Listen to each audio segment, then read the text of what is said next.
Hello, my name is Alan, and today I'm facilitating my first session of Rapscallion. This is the first of a two-shot. It's running as part of the Gauntlet's Hangout calendar, and this was a specific effort on my part to play with some people I hadn't played with before. I've been playing with the Gauntlet now for getting on for 12 months. I started at last year's GauntletCon, and I've been running games since the spring. If you don't know about the Gauntlet, then if you search for Gauntlet RPG, then you will find the community's website and find hundreds and hundreds of games to play online with hundreds and hundreds of really great people like the ones I'm blessed with today. This is by way of my first effort to run Rapscallion. Rapscallion is a Powered by the Apocalypse game that puts you in a pirate's boots, really. It's currently an ashcan from Magpie Games. So in part, this is by way of just me working out whether it's got any wrinkles. And to be honest, whenever I read rules, it takes me a game to really get my head around them. As an aim, I think that we'll be beginning playing media res just to get the ball rolling once we've had the character introductions. The tone for this, I mean, I have to say, I'm looking for scary, not horror, but you never know where we'll go. So my obvious media touchstone is the original Pirates of the Caribbean movie. Now, subject matter. Our subject matter is I think swashbuckling skullduggery. I don't intend to say that again this afternoon. Will be the order of the day. It's always possible that we'll get into the occult because magic is real in the Rapscallion setting, albeit it's fairly thinly fleshed out in the ashcan. So we could get into the occult and horror.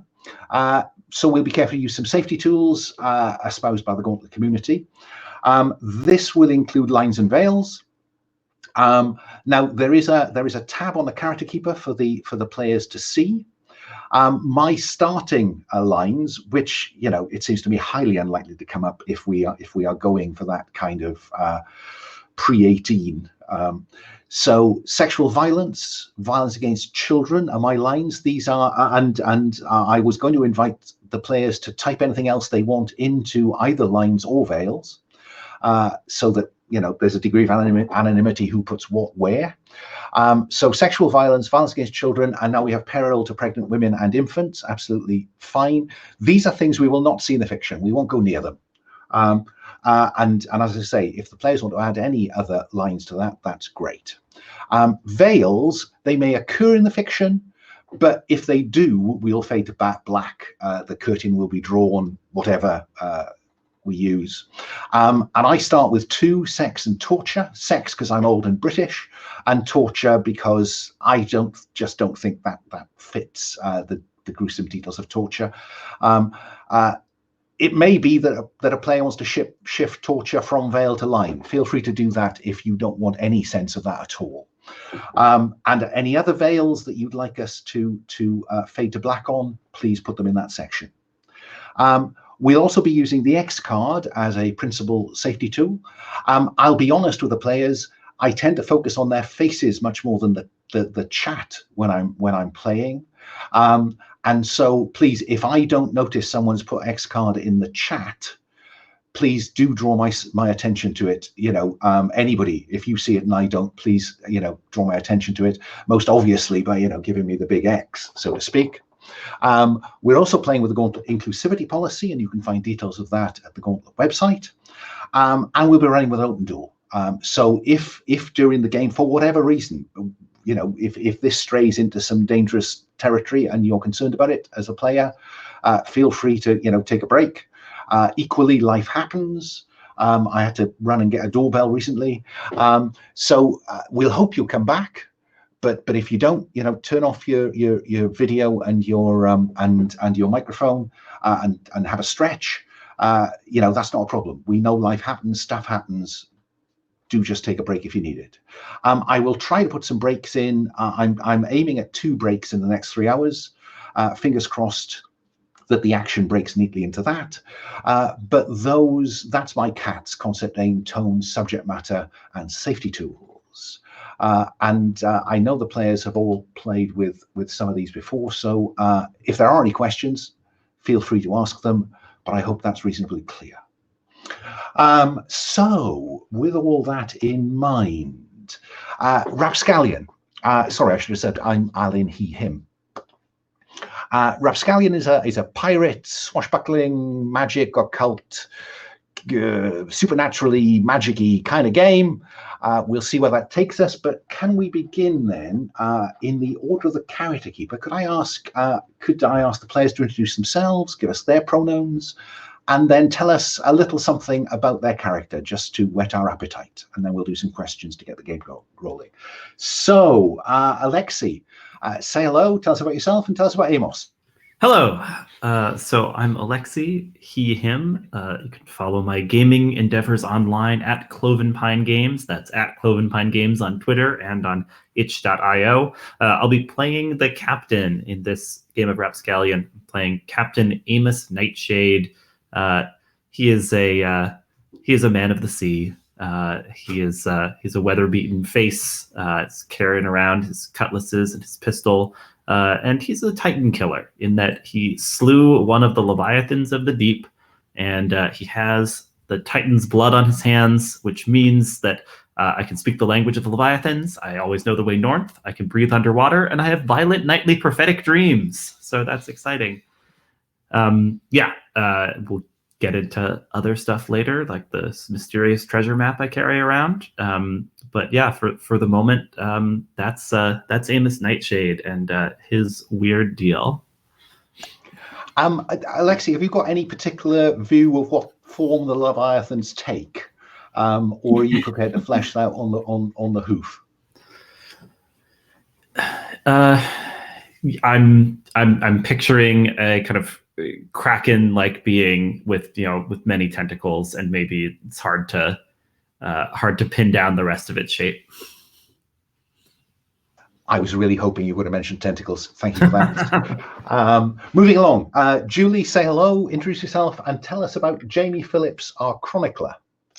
Hi, I'm Julie, go by she, her pronouns, and Jamie, I'm imagining, sorry I didn't get a picture, that she was a servant and ended up escaping, so ended up just observing the world a lot, and I chose the Fox-eyed option, so she's dabbled in darker text and can see the thoughts and emotions of others in the form of fanciful visions, which means as a player, when sizing someone up, I can ask like what's currently on your mind or on their mind. So, yeah, sorry, I haven't given a ton of thought yet. I was trying to get inspiration from the other players to flesh it out further. No, that's fine. That gives us something to be going on with. I'm curious about the Fox-eyed. Is Fox-eyed always on, or do your eyes look different when you're using that ability to perceive beyond the normal? I think it would be always on, because then it says like human emotions are like fireworks to you, so you're compelled to avoid social gatherings and take -1 ongoing to parlaying with people until you get to know them. So. We have to throw you into a large gathering then. Thank you for that. I do like a lead. Carrying on along then, Robert, say hello, introduce yourself, and tell us about Clance Carter, our Mountebank. Robert, he, him pronouns. I'm playing Clance Carter, the Mountebank. He is kind of a roguish person who has made a contract with a demon, as roguish people are known to do. For my special option, I've chosen the Fingersmith. So he's kind of made his living as a pickpocket and a thief. Basically, I use Spitfire instead of blood when I'm breaking in or out or stealing from somebody. And then if I get a 12+, he gets away. I get away scot-free. And when I see something very mysterious, I feel compelled to steal it. Oh, well, there's going to be nothing like that lying about, is there, in this game? Okay. And I actually, I did change up my kit based on what Julie picked, so that I could be holding a strange, dangerous book listing stars and spells, since she said that she dabbles in the dark texts. I like that. Thanks for that. Gets us to get some relationship going. And last but not least, are probably what I would describe as our most bizarre character. Well, sorry, not a bizarre player, character. Leah, say hello and tell us about, well, you tell us about your character.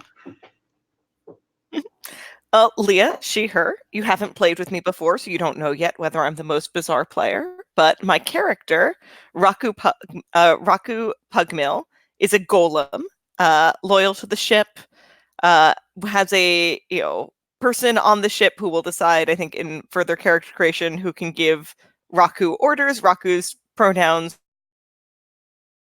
Raku, being a golem, and is enormous, made of clay, has a friend who is a zombie because we're both not technically alive. And we'll go through the other questions, but I think that's kind of the heart of it. It's a character who's good in a fight, has a kind of orthogonal relationship with most human ideas. Yeah, I mean, it is the Matalo character type in this game is fascinating because there's lots of options. Was it golem or four-armed cyclops? There's some interesting stuff in there in the rules. Okay, yeah, let's go to the questions, shall we? And I'll run the other way. I'll start with Raku, I think. So questions. You will protect the ship, a crewmate, a lackey at all costs. Which one? All right, so I picked the ship, and I think people come and go, but the ship is forever. Possibly like me, so hard to figure out. I haven't met any other golems. And it asked, when have you failed to protect the ship? And I said that I failed to protect the ship when a former first mate, who is now dead, was embezzling, because it turns out there are a number of ways the ship can be endangered. And it's not only whether the ship is set on fire. So that was a difficult time. Raku is still struggling with what it means to protect a ship. If just taking too much money off of it means the ship could be in danger. No, I think that's nice, and I think there's a soft heart not beating at the middle of this golem. Okay, I'll do all the first questions then and then go back and forth just to spread it about. So Clance Carter. Which of these describes your demon? Yeah, my demon is Eldritch and Ancient, and its current desire is the theft or acquisition of artifacts which may bring about its return. Oh, right. So it's not just shiny things you pick up, it's shiny, mysterious, arcane things. Okay. Yes, yeah, it's not going to leave a lot mysterious. That doesn't interest Clance, is it? Clance wants everything. Okay. So in the character keeper, I think that you'll be able to delete the option in these first questions that doesn't apply. Okay, carrying on across to Jamie Phillips. Jamie, you are a collector of stories. Pick a crewmate. They must tell you a secret about them. I'd like to know more about Raku, if that's okay. Okay.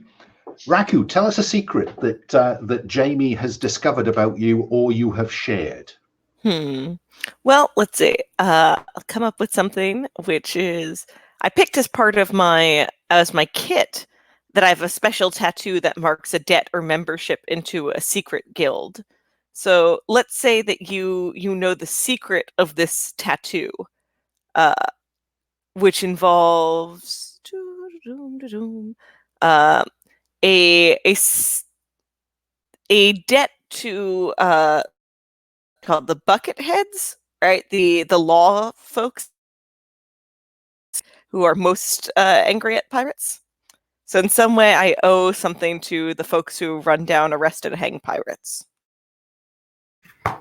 If you're a golem, does your tattoo take the form of like etching into your skin? I think it's actually a special glaze that was applied and kind of unevenly fired. I like that. So we know you owe the Buckethead something. I think I'll ask Jamie. Jamie, do you want to know any more about that debt? I mean, yeah, it'd be nice to know exactly what you owe them. So what happened that left you in their debt, Raku? Let's see. I think. I think that I was released on a legal technicality by the Bucketheads on the grounds of not being hangable and possibly not being killable, and that their laws about destruction of property or civil asset forfeiture are less fleshed out. But they kind of came up with this as a compromise that instead of a death, I owed them a debt. Does that seem fair, Jamie? Okay. Then Amos, Captain Amos Nightshade. That's me.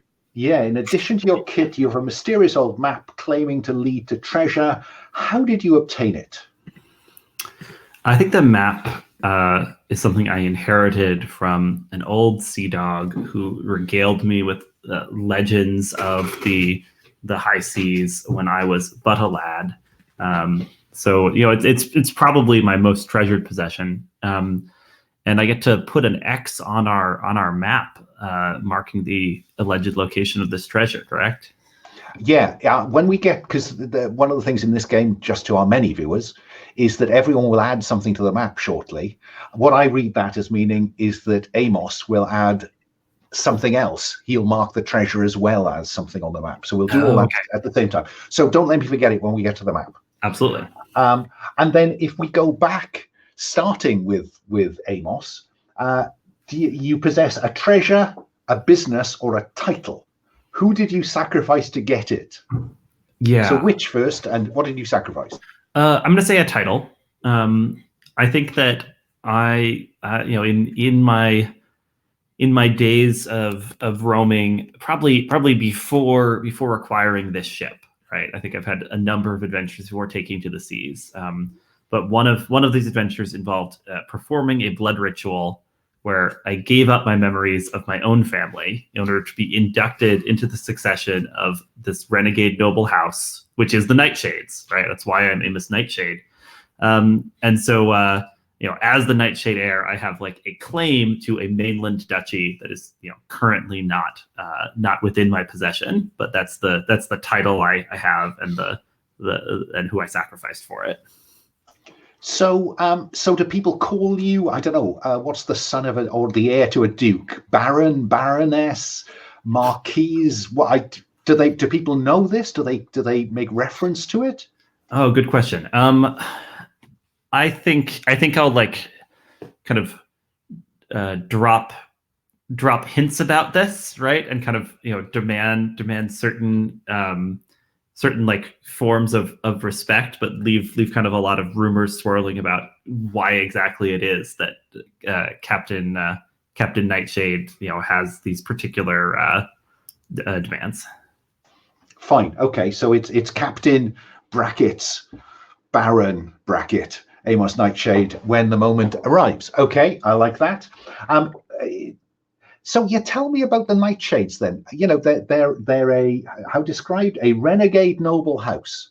Yeah, I think there was a civil war, a number of generations ago, and in the shakeup of the Civil War, their lands were given away to jumped up lesser nobles, and then the Nightshades persisted as this sort of set of pretenders causing problems in the background, and they've become a kind of sort of shadow aristocracy, including these strange things like finding heirs through blood rituals, which kind of anyone who's bought into the Nightshade mythos is like, yeah, obviously a blood ritual counts, but it is sort of unusual for the way noble titles maybe work by default in this world. No, that's okay. Right. Well, if you delete treasure and business from that, just so that title is in large friendly letters as an aid memoir for me. So Jamie, in addition to your kit, you have your magnum opus, a dangerous and powerful book, only half written. Completing it will take a great deal of power. What do you need to finish it? Do tell. I need to trap the spirit of the sea, because I want this to be like the ultimate guide to ocean exploration, since I'm not a navigator, but I want to be able to just know everything and where everything is. And in terms of this spirit of the sea, is this a sea spirit or the spirit of the sea? The spirit of the sea. Okay, so this is unlikely to crop up in any old washed up bottle. Yeah, this sounds like quest country. Fine, okay, but one will try to provide some clues. Clance, in addition to your kit, you have a dark token given to you by your demon, representing your contract. What is it, and why did you make the deal? So the dark token I have is actually a tattoo that kind of goes along my spine, but it's not finished yet. And I think anytime that I go against the law or against the word of the contract, the tattoo slowly creeps up my back. And if it were to get to the base of my skull, then I would basically be giving up my life. Yeah, I have visions of the fire beginning to creep around your neck and slowly tightening. Mm-hmm. Okay. And then why I made the deal is I was basically promised protection. So I think this contract was agreed upon at a time when maybe I was down on my luck and, not in a good place, and just basically, agreed for some short-term protection by an eldritch demon. Yeah, because don't you always find demons never turn up when you're feeling good about yourself? Okay, Raku, in addition to your kit, you possess a token of affection or the promise of a favor from an old friend. Yeah, what faction does this friend represent? Do tell. So I had a lot of fun looking at the factions for Rapscallion, and I've picked someone from the Restless Dead, which is in the description from Rapscallion, a group of masked plague doctors who are all medically experienced zombies and belong to a strange cult. And what I have is the sachet that rests in the beak of a plague doctor mask to scent it, that was given to me by my friend because we were both not alive, and we go out and don't drink together, not really enjoying it. Happy that neither of us is really alive or is fully mendable. And the sachet indicates he owes me for the next not drink, or maybe a bigger favor. That's very interesting. Yeah, the factions are interesting, aren't they? Because the plague doctors provide, if I read it right, what amounts to the National Health Service. They are the only public health service available. Everybody else pays physicians through the nose. But if you're really down on your luck, find a medically trained zombie. Great. Okay. And I think unlike the NHS, they have a strange cult leader. But I'm not British, so you're the one who can speak to that. Yeah, I've got some friends on the NHS that might have a view, but let's pass on. So let me stick with Raku. The sea has done things to you. What superstition will you follow at all costs?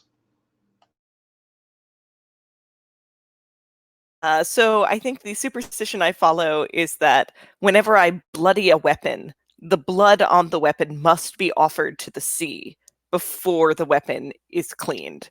So whether that's, dipping my sword, dipping my fists, but it's there, so that the blood will still the hunger of what the wardens watch. No one knows exactly what that means. Most people don't still follow the old ways, but Raku does. Can I just clarify then? So Raku punches a member of the Bucketheads and comes away bloodied. Can he use his fists until he's cleaned them?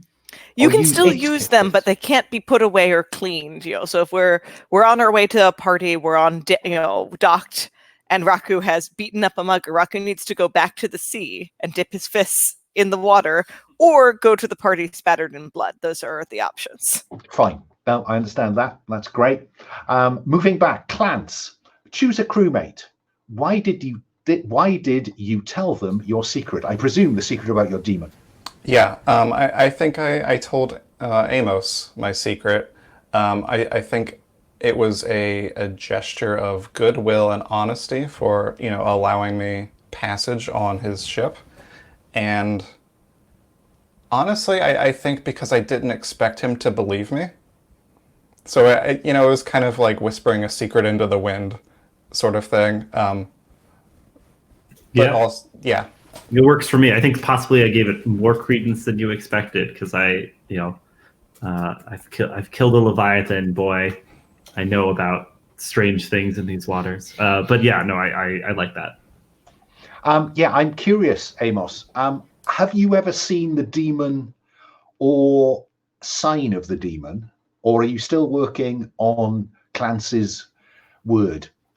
I think I've got like a little like deja vu impression of the demon from one of my my terrible dreams, but I don't remember those clearly by default. Right? They kind of shake me every night, and then it's hard to recall pieces of them. But if I put my mind to it and spend 3 luck, it is possible.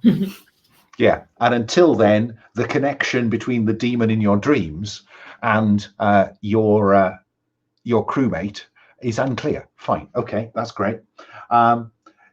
Jamie, you put your hopes not in people but into books. Why or what do you wish to escape? I was orphaned at a young age and ended up working for this family where the dad was like a professor, so he had all these books, but also a bunch of horrible children. So I would just go and read all his books in the library and try to escape being around all these people. Are they looking for you? Yes. Why? I was kind of like became a nanny to the younger children, so now there's just like children running wild, and I was the only one that could calm them, so they don't know what to do without me now.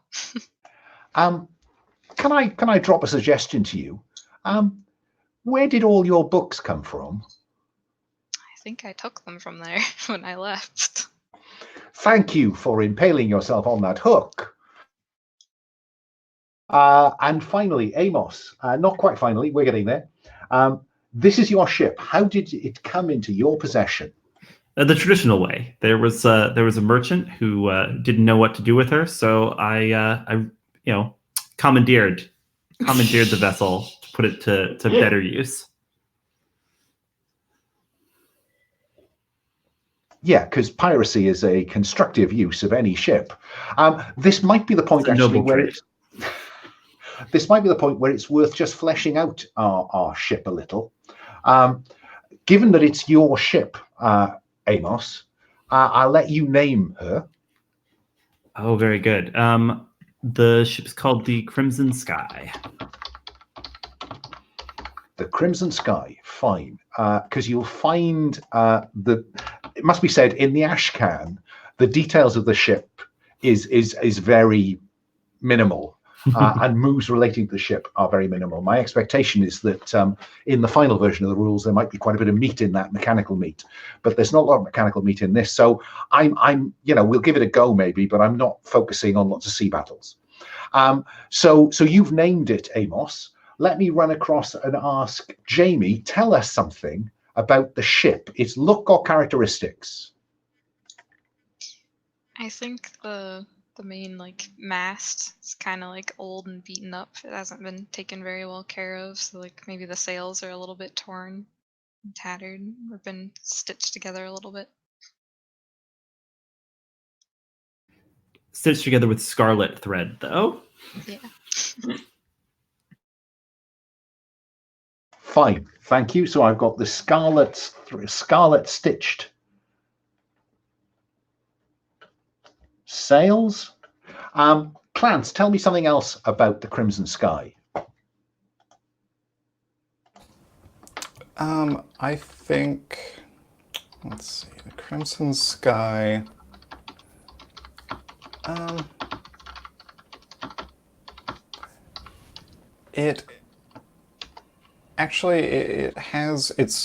It's more buoyant than you would expect, so we can actually have more cannon, more crew. It can hold more weight than you would expect by looking at it. Okay, so it sails higher in the water with greater capacity. Okay. You can't keep a good ship down. No, yeah, and to the point of being unsinkable. And no ship that's been described as unsinkable has ever been a problem. Raku, tell me something else about the ship. Captain has strange tastes. When we looted a merchant vessel, he took the mahogany lid of the piano and set it as his own quarter oddly, so the door frame had to be remade to accommodate the piano. Captain's door is a piano top! Exclamation, exclamation, exclamation. Okay, I like that. All very good. Fine. So we have some sense of the Crimson Sky, which takes us neatly then to, this game has ranks of relationship. And each session, those ranks can be spent to do various things. So rank generates bonds, bonds can be spent. We'll worry about the details in play. So can I start with Raku? You begin with 1 rank with your ship. So if you can put the Crimson Sky and then bracket 1 after it, and block out and 3 rank to allocate to your crewmates. So who do you have rank with, and divide the 3 between them? I think Raku likes everyone. Everyone is here pulling for the ship, but maybe our demon-tainted Mountebank has sometimes endangered the ship when acting under the sway of the demon. So I think I'll give 2 to Amos, 1 to our Chronicler, and 0 to our demon man. Okay, and the only way I could think to mark this on the character sheet was if you block out, and then you'll be left with 1 to use in the case of the ship, and so on and so on. Yeah. Clance, you begin with 2 rank to allocate to your crewmates, your demon, or both.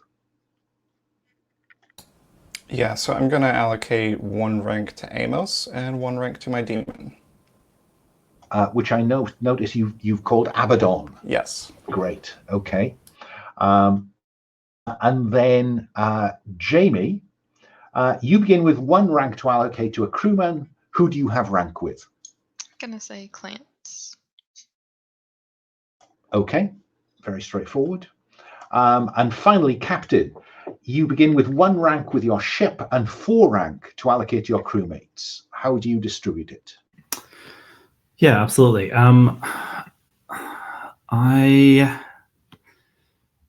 will point 1 at the ship, 1 at Jamie, 1 at Raku, and 2 at Clance, since he did let me in on his big secret. Seems reasonable. Seems reasonable. Okay, so we have a Titan Killer, a Foxeye, a Fingersmith, and a Golem. We know how the relationships currently play out. I think that we are done, unless I've missed something. So, map. In the shared drive, you will find this ship's chart. I've already added an island with the town of San Sucre on it. I lifted that from a starter at the back of the rulebook. Can I start Captain Amos Nightshade? Do you want to add something to the map? You get to add 2 things, of course. You add this, and then you add your X marks the spot for your treasure. Yeah, I'm happy to. I think I've got it on view only at the moment, and I don't know if I've missed an invitation or something. No, that's probably my mistake. I forgot that I'd need to do that. Bear with me. No worries. I kind of hoped, I think, that that putting it in a folder that was shared, everything would be shared. But there you go. See if that makes any difference. Yeah, I think that made all the difference. All right.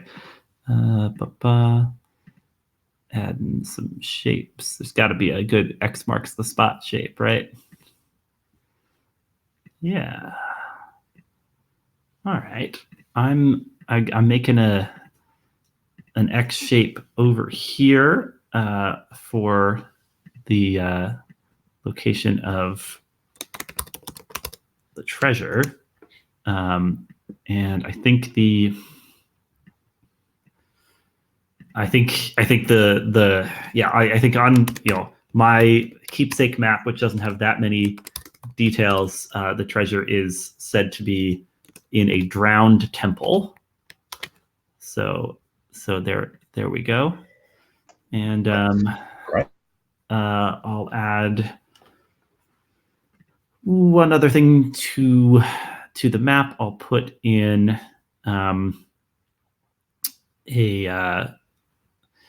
we'll say there's a sort of a haunt of pirates, a place where it's just a sort of flotilla, right, in the sea, where different pirate ships will dock together and have parleys and revelry. So a pirate haven of sorts. Yes, absolutely. And I'll work on getting a shape for that and putting that in. Okay. Moving along, Jamie, what do you want to add to the map? I'd like to add. Well, I also don't have edit access, but I'd like to add there's an area with mermaids that keep attacking people. I'm just wondering, if you don't have access, try closing it and reopening it. Okay. Oops. Okay, And while you're doing that, what about Clance? Can you edit it, Clance? Yeah, I had to refresh it, but I can edit. So what would Clance like to add to the map? I think I'm going to add, there's like an area of very rough water. There's like a reef that is very rough, and there's probably a good amount of broken and battered ships around it. We'll go ahead and just say it's like a ship graveyard. Fine. No, great. Put that whatever you like. And Raku, what do you want to add? I'm going to add the Black Port, which is the kind of medical haven of last resort. That's kind of the best known place to find the zombie plague doctors. Because yes, I should have asked you that, whether they are located in a particular place or whether every town has its own. I think they're kind of wanderers, but you may not be able to find one when you need one. But if you have a kind of lingering illness and time to travel, the Black Port is where you'd go. Thank you for that. Okay, so we have the town of Sucre, which in my mind's eye, I've identified as the Buckethead base, the naval base, and the major town, probably with a governor. Let's call the governor Willem de Groot. And the Rapscallion setting talks very vaguely about a queen that is ruler of all. So let us assume that Governor Willem de Groot, is the governor plenipotentiary from the Queen, and Sucre is the furthest extent of civilization in the area.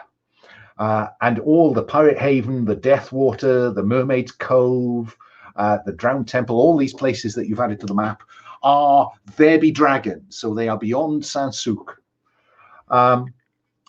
Great. So Pirate Haven, yes. Drowned Temple Treasure, yes. The Deathwaters, Mermaid's Cove, and the Black Port of zombie plague doctors. Tremendous. Thank you for that.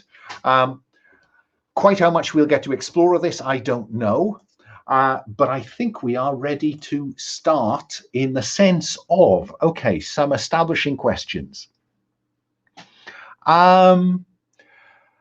I am going to place you all in the gallery that sits beside the sea beneath the Sucre. No, I'm going to place you in the Sucre Opera House. Captain Amos, what did you come to steal? Good question. Well, we know Amos has a appreciation of musical instruments, at least as dismembered trophies. So let's say there's a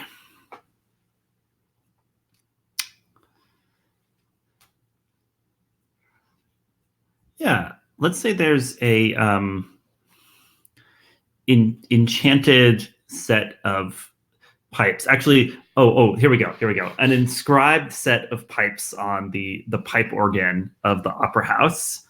And if the legends are true, there is a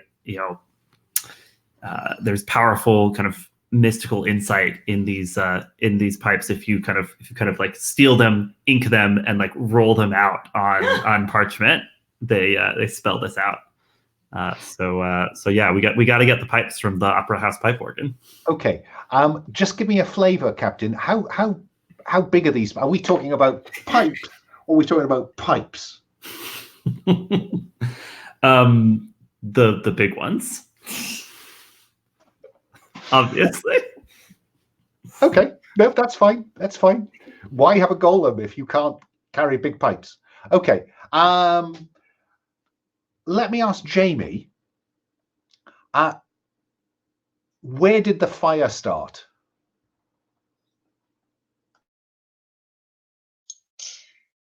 I think it started outside. Someone was carelessly smoking a smoking pipe. And just it got in a bush, started taking over.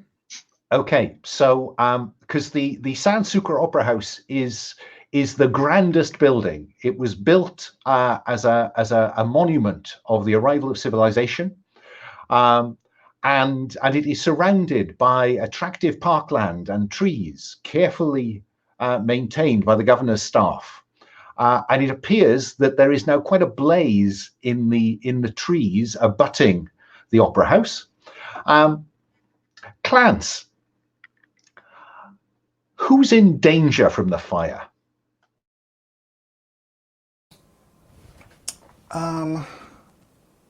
I think there is probably a group of younger understudies that are practicing in the building, and the area that they are holed up in would be kind of blocked in by the blaze. Yes, and this practice room will be behind the stage, obviously, next to the organ loft, logically. Raku, what do you do when you realize that a fire is taking hold at the rear of the opera house? Well, Captain said we're here to steal the pipes. So I think our goal is to evacuate everyone as quickly as possible so we can steal the pipes. So I think I've crashed through bits of, wall near the entrance to encourage people to leave. Now, I'm really hoping that triggers a move, because crashing through walls must do something. Is this break in or break out? Or have you got something else in mind? No, I think break in would be good, but if we're done with questions and getting on to just starting right in on moves, I'd love to do one of our bio breaks before we get swinging on the action here. That's very reasonable. So at the point where Raku raises a fist in front of a wall, shall we say it's on the hour now? Back in 5? Seem fair? Okay, see you in 5.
Julie, I'm just reading Foxside. It says you are compelled to avoid social gatherings and take -1 ongoing to parleying with people until you get to know them. What? Because compel is there's a mechanic for this. So what I'm thinking the way to play that is when you find yourself in a crowded situation, you are compelled to make a beeline out of it. Does that seem a reasonable way to interpret that? Or I was thinking more just like hang back in the shadows and observe instead of being in the middle of it directly. Yeah, I'm just wondering what happens if you don't have the option and you know a crowd comes to you.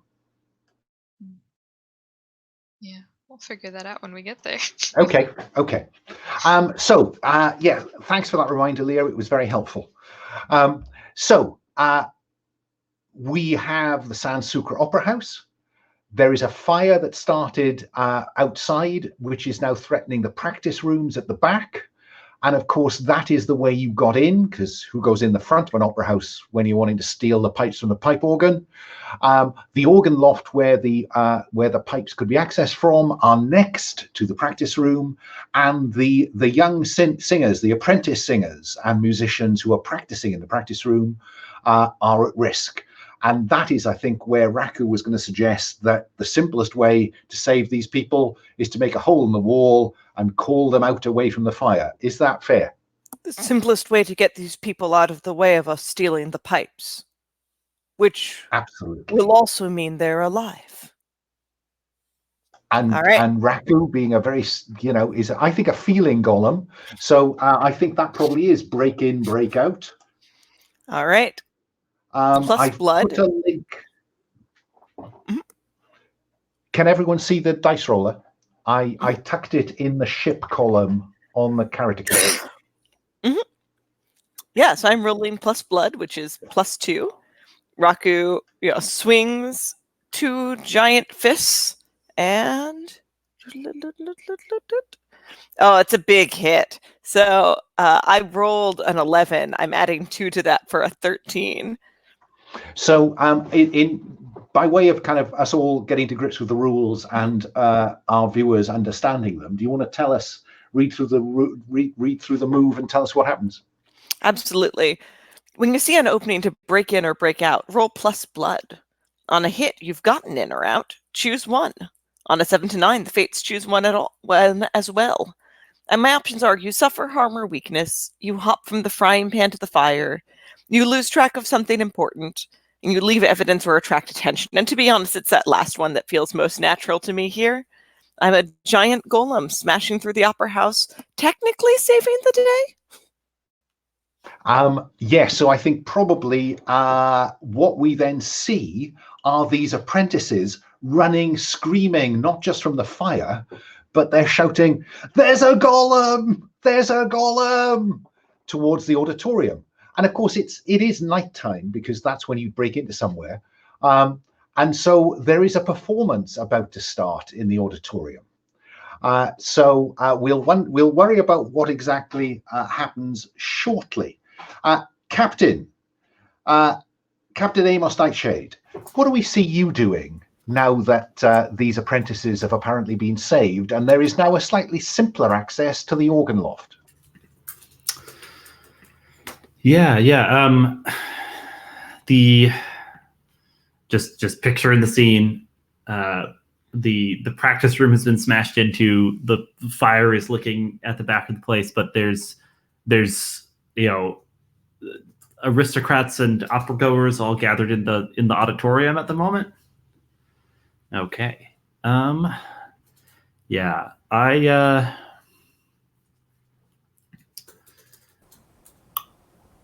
Sorry about that. I want to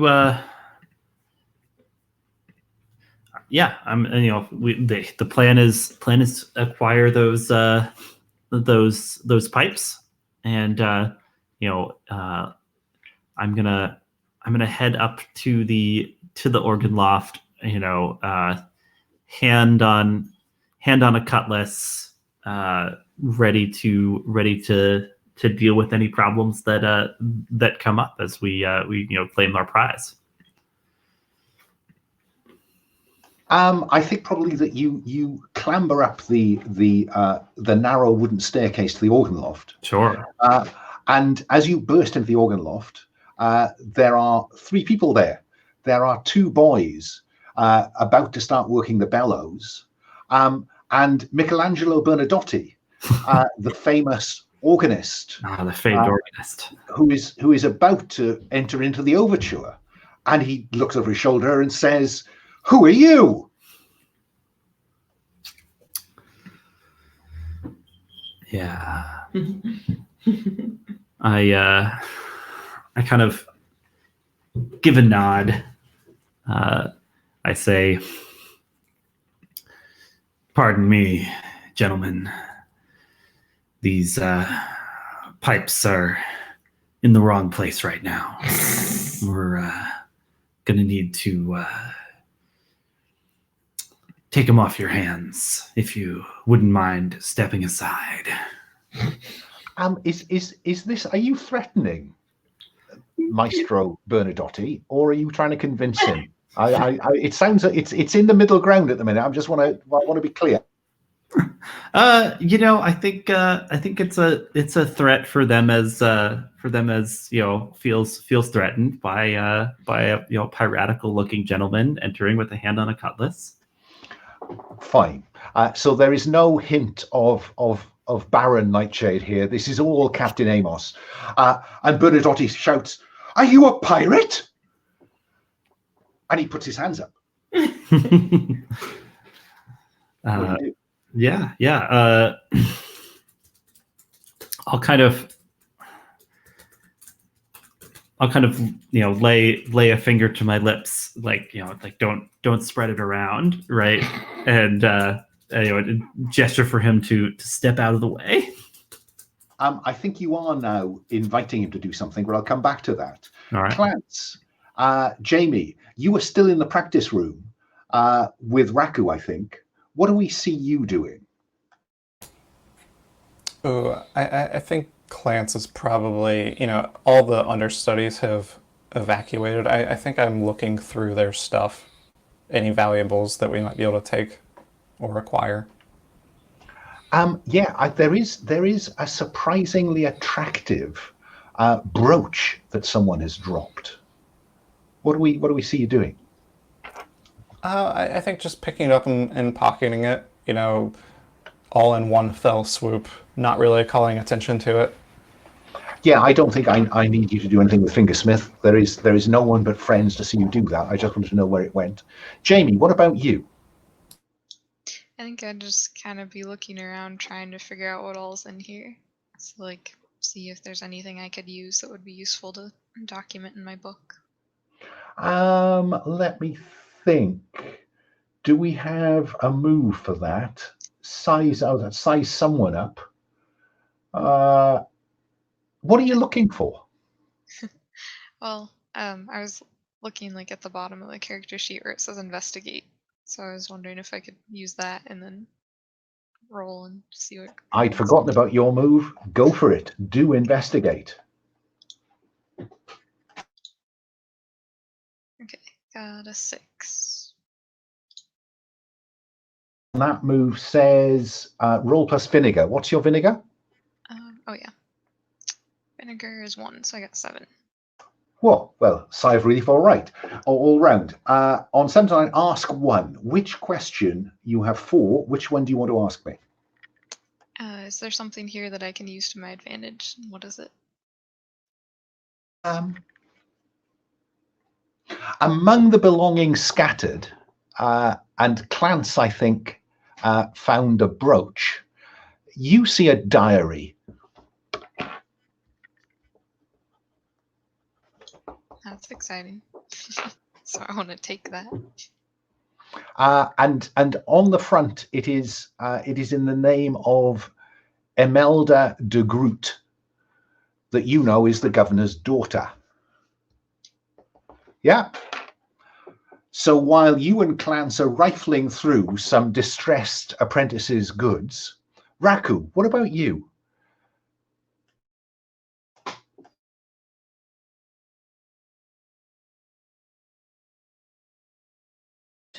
towards the pipes. My job is to take the pipes and carry the pipes out and move anything that's in the way between me and the pipes. So what's next in my way?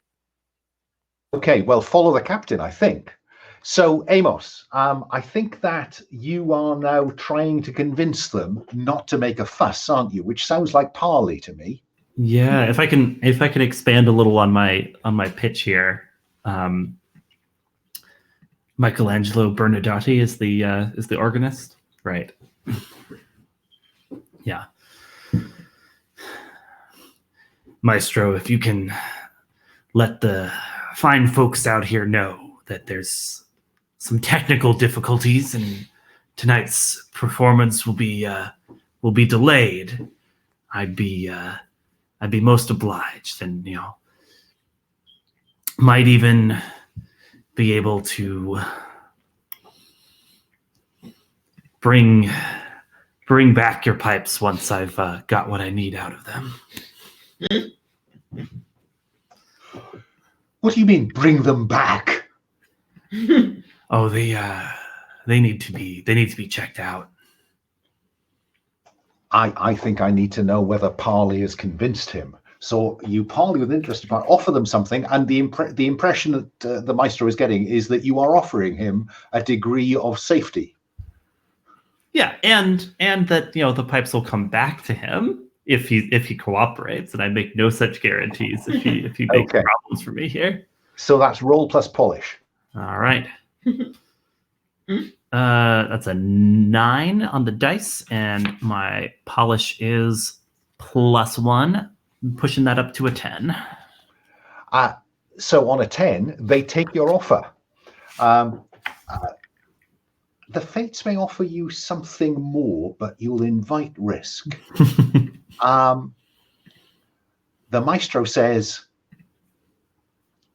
you don't know, these pipes, they are so valuable. Take me too. Incentivize a pirate. Just to keep an eye on the things? It would break my heart to see anything amiss. They've come all the way from the homeland where they were cast specially for me. Very well, Maestro. Welcome to the crew. And so Maestro Michelangelo Bernardotti stands aside and says to the two boys about to work the pump, boys, stand aside. At which point I think Raku has reached the top of the narrow staircase.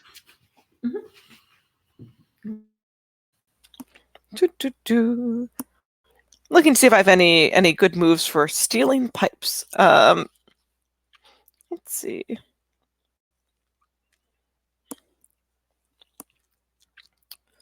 Well, I don't really want to pick fisticuffs to steal the pipes, since that involves destroying the organ. I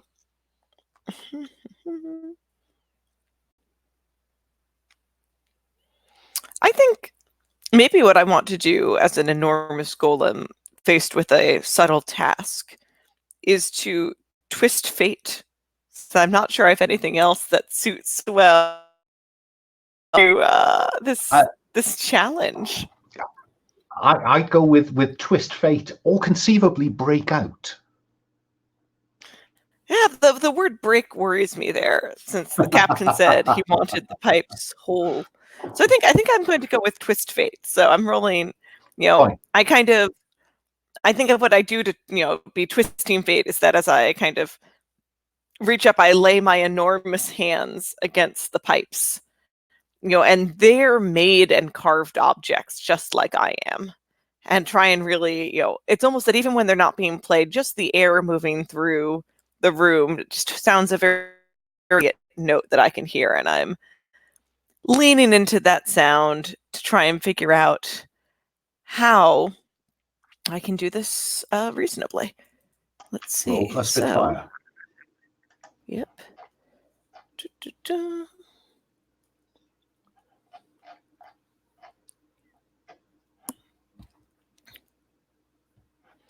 All right, that's a 10. +1 is an 11. So, in the words of the move, On a hit, pick one of the following options. There are 4. Yeah, and I think I'm going to go with the weather, the winds. Yeah, I think the weather, the winds, or the tides change. How do they help? And that, as this enormous golem stands up against this delicate machine, there's just a resonance like a tuning fork noise, and the pipes themselves shiver and resonate and almost wriggle out into my waiting arms. But the tune it plays is unearthly and upsetting for all the humans present. That's very nice. So they wriggle and leap into your arms.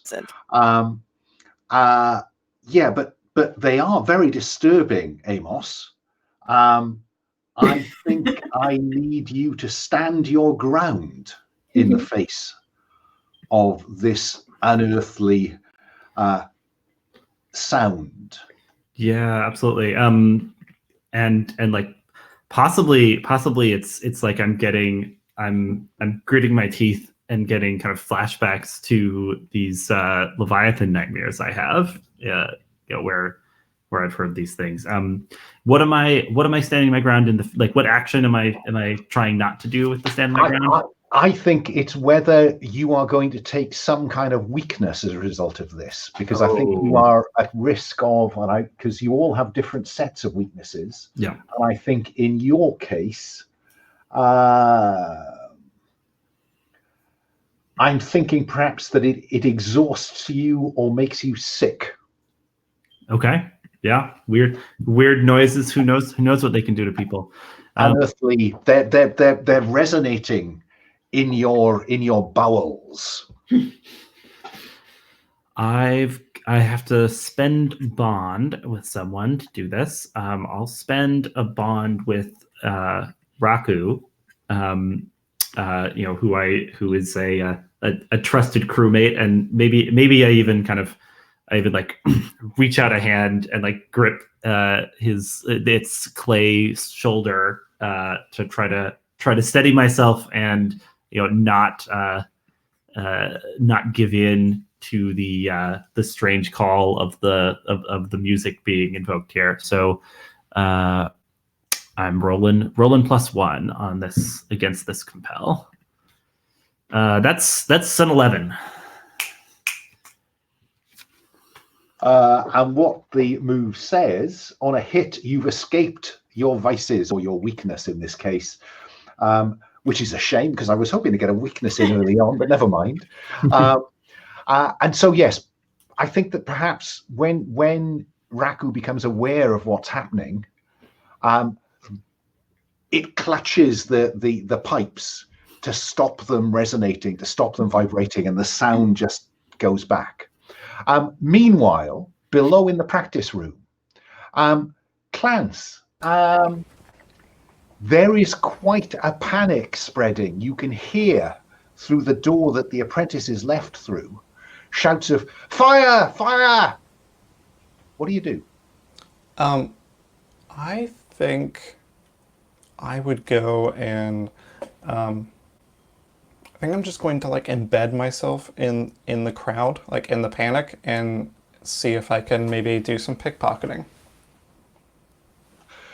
Okay, so Clance leaves the practice room and heads for the crowd, which is now milling in all the corridors, leading from the practice rooms, from the backstage, from the auditorium itself. There are just people running everywhere.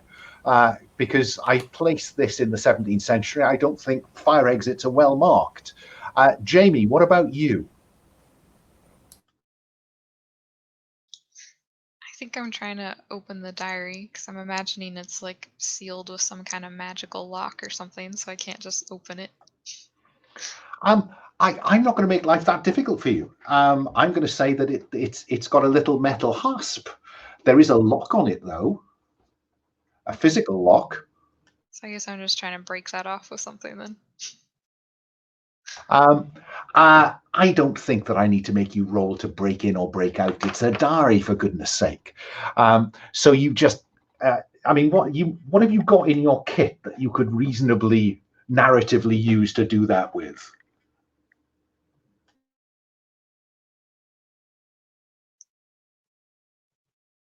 I could say my strange but valuable family heirloom is some kind of weird club thing. I don't know. Like, Shall we define your valuable family heirloom as a very simple brooch or cloak clasp or something, which is a very useful needle on the end of it that you can tinker the lock with? Does that make sense?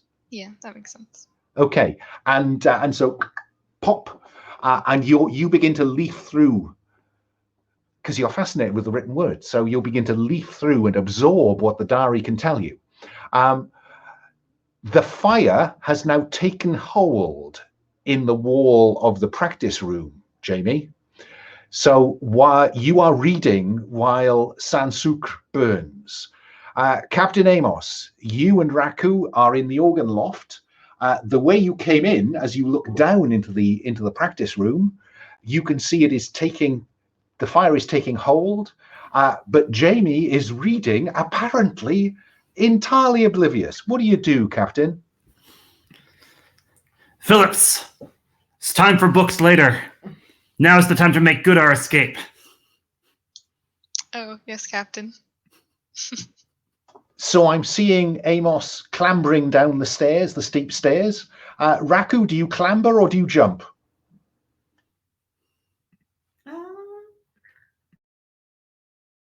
I think I just smash, right? Like, I just, stairs and doors are for other people, but unless the captain has specifically told me not to do that, I don't. I'm holding the pipe, so I understand I have to go back first rather than pipe first, but not really. Fine. No, exactly. Well, you know, the stairs are a peculiar encumbrance. So we see you leap from the organ loft down into the practice room. You're heavier than water, I think, in the rules, but we don't know if you're particularly dense. So I won't risk the chance of you crashing through the floor of the practice room into the basement at this point. So I think that Raku is at the bottom.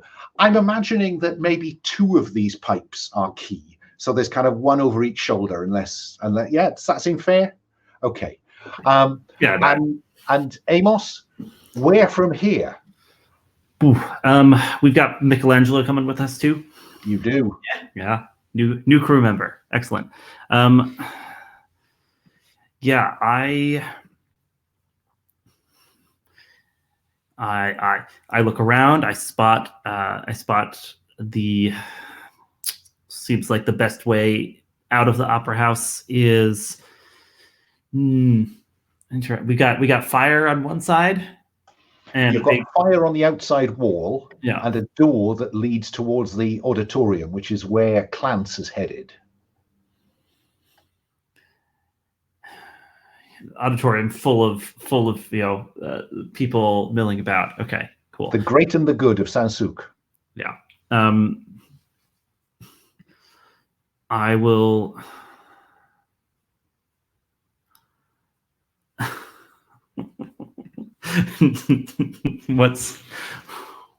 How are we gonna play this? Maybe twist fate. Yeah, time to twist some fate. I'm searching around for an easy egress here, and I'm willing to put myself in fate's hands for this. Are you up for me to make a twist fate roll here? Absolutely. All right.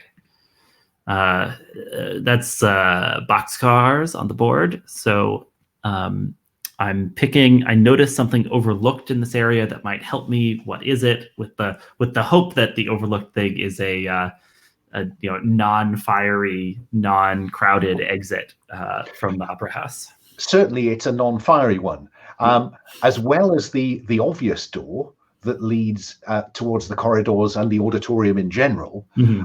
You notice a painted door, which turns out to be a real door, just hidden. Oh, nice! In the other corner of the room, and it leads to some stone stairs that go up.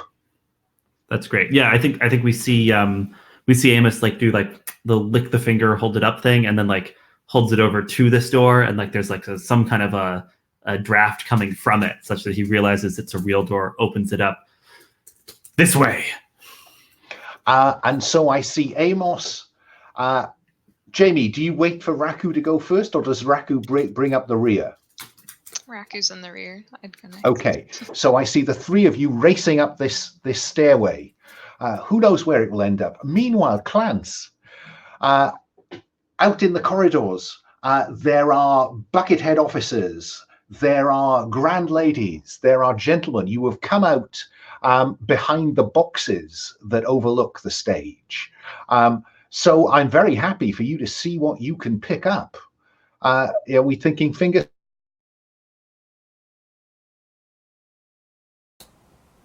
Sorry, I think you cut off. Sorry, you're out there in the crowd. I'm assuming you're angling to use your fingersmith move. Yeah. So what do I roll for that? So when breaking into or out of, stealing from someone, you may use Spitfire instead of blood. Yeah? Okay.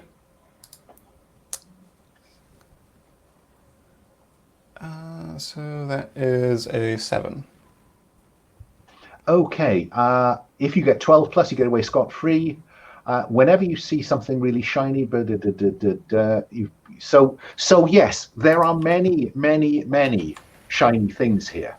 But I think on a 7 to 9, it doesn't tell me what a 7 to 9 gives me unless I'm misreading that. Go to break in or break out for some of the 7 to 9 options. Fine. Thank you for that. So on a 7 to 9, the fates choose one as well. So right, so you get to choose one of the consequences to do, or one of the outcomes for break in, break out, and then I get to choose one as well. What do you want? I think I leave evidence or attract attention. That's fine. And I think you hop from the frying pan into the fire. So we see a dowager duchess shout, "Get your hands away from my undergarments, young man!" And clearly you've been spotted, and heads turn towards you. There is a door that is convenient and therefore is the obvious way to go. You rush through it and find yourself in a box overlooking the auditorium. And now you can see smoke beginning to emerge from the stage, because that's the way the fire is heading. There are fewer crowds below now than there were, but it is a good 10 or 15 feet down. What do you do, Clance? What do I do? Yeah, I guess I'll try to climb down. Do you have a move for that? Because I'm struggling a little bit, other than to keep going with break on or break out, which seems a bit dull to do it again. I think Twist Fate can almost always be used when you're in a tough spot. Yeah, I think this is Twist Fate. Yeah. Okay, so that is an 11. Oh, wow. You guys are just cheating. On a hit, pick one of the following options. You remember something hidden in your pockets that is, what is it and how do you get it? You notice something overlooked in the area that might help you. What is it? You find a flaw or vulnerability in your opponent. Describe it. The weather, wind, or tides change. How do they help? Only some of those, I think, are narratively open at the minute. What do you want? Yeah, I think maybe I noticed something overlooked. Yes. The candelabra that illuminate the auditorium have a series of ropes running down to where they are secured beside the boxes. What do you do? Yeah, I'm gonna go ahead and jump onto the rope and go and swing down. So you untie the rope, jump to the rope, untie it, and swing down. Yep. Yeah? Yeah. I think it's just this is too good to miss. So instead of climbing down, the weight of the candelabra is greater than yours. The candelabra crashes into the auditorium, and you are whisked upwards into the ceiling, where you disappear into the darkness. We'll worry about what you find up there in a moment. Jamie, you are chasing the captain as he leaps in his swashbuckly style up these stairs. What are you thinking at this point? I'm thinking that I found some really cool stuff in the diary and I can't wait to go explore it. I'm not concerned at all about the current craziness because that's just whatever. Yes, because I think probably Raku is kind of coming up behind you saying, keep going, because you keep kind of stopping and reading, because this staircase goes up. There are some slotted windows at intervals admitting some moonlight. And so when you stop and skim another page, it is clear that Imelda de Groot is in love with somebody. Raku, Jamie keeps stopping to read the friggin' book.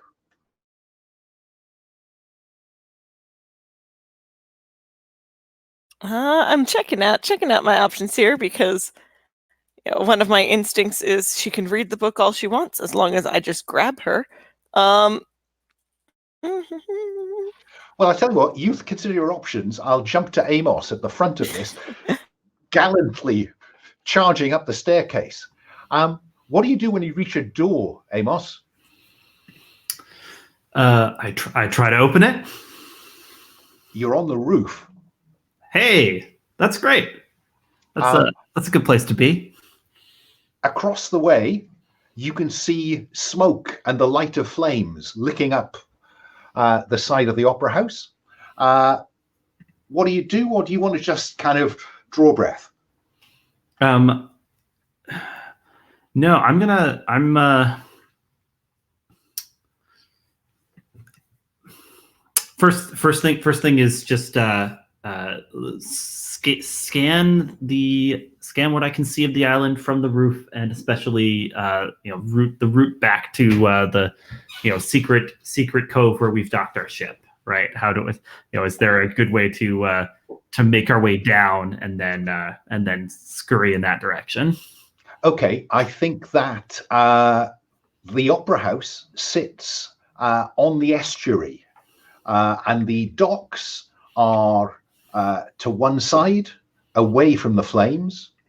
I think probably the cove where you anchored the Crimson Sky is further into town and then out of town, because it's the way nobody comes. So that's where you find a hidden cove, isn't it? Yeah, of course. So to get from here, you either need to find a rowboat or something on the river that you could take around the docks to get to your cove, or you take the straight line, which would take you through some of the less reputable parts of Sansuke. Yeah. While you're thinking about that, I'll go back to Raku. I've realized how I can be of help. Julie is distracted. She's in charge of thinking lots of the time. I'm in charge of doing. So I'm going to use a dirty trick to just sweep one of the pipes across her legs, knock her down, and then fireman's lift her, which will be very helpful, and she will appreciate, because once she's over my shoulder, she can keep reading if she wants, and she won't have to move her legs at all. So it's very helpful. I'm going to be rolling, a dirty trick. plus vinegar, as I altruistically use a dirty trick. I will mention that my plus vinegar is -2, which is something that the actual character keeper as set up does not even allow you to pick. And I have rolled a 4. Okay. So you do indeed swipe the pipe underneath Julie. She bounces up elegantly onto your shoulder. So she's sitting astride, because I imagine you are bigger than man-sized, person-sized here, 8-10 feet tall maybe. So she sits on your shoulder with no problem at all. Unfortunately, you lose your grip on one of the pipes, and it slides all the way back down the stairs you have run up into the practice room. What do you do? I think one thing I would add there for a second is that when I harm something a crewmate cares about, which arguably I have just done by dropping the pipe, and this is directed at Amos here as I drop it, they add 1 rank with you, or you lose 1 rank with them, their choice. I will. Amos will hear this kind of clunk, clunk, clunk, clunk, clunk, dong, ding, dong, dong, dong, dong, dong. Yeah. I hear the sound and I say, Raku. But I'll take that added rank because to be a captain is to have people constantly disappoint you, and you have to learn to deal with that. And make them pay later. So the captain's on the roof. Jamie and Raku have just emerged onto the roof. Clance. Oh, Robert will be right back, I think. So we'll leave Clance in no person's land for a moment, and have you all on the roof, where the back of the opera house is now properly aflame. What are you going to do? So we're down a pipe, is what I'm hearing. Sorry, you're on a roof. Oh yes, you're down up. Yes, you're down. Yeah. We're yeah. I think I want to say.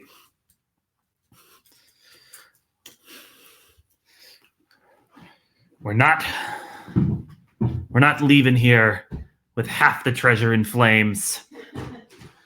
Jamie, make one of your books useful for once. Get me that pipe.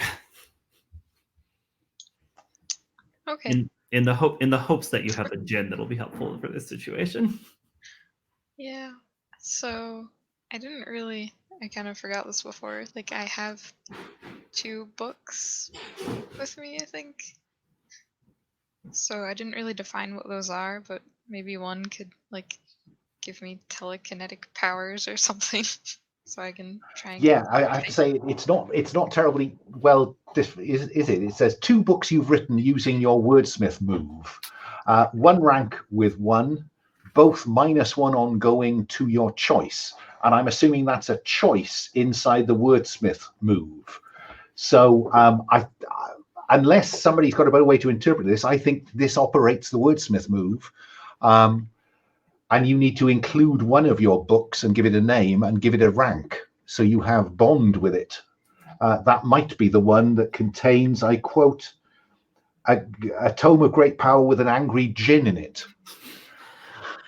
So yeah, your call which one you want to do here, Jamie. My reading of the move is that one of those options for the book is that it contains a genie that can fly, and you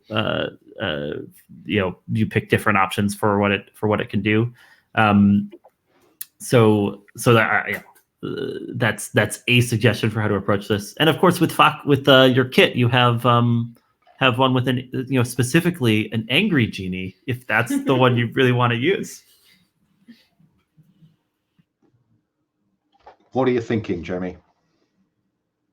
Yeah, I like the idea of using the stolen tome with an angry genie in it.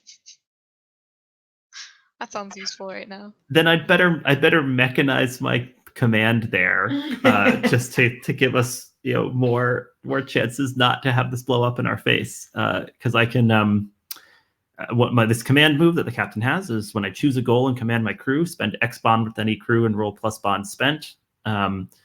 A hit will compel you, though it sounds like you're going for it anyway.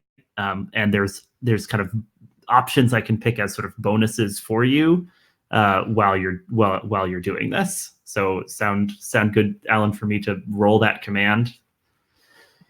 Okay, I've decided we ended up deciding that I had 2 rank with Jamie after the last time you obeyed me, so I'm rolling +2. I'm spending both of those. That's 8 on the board. +2 makes it a 10. I'll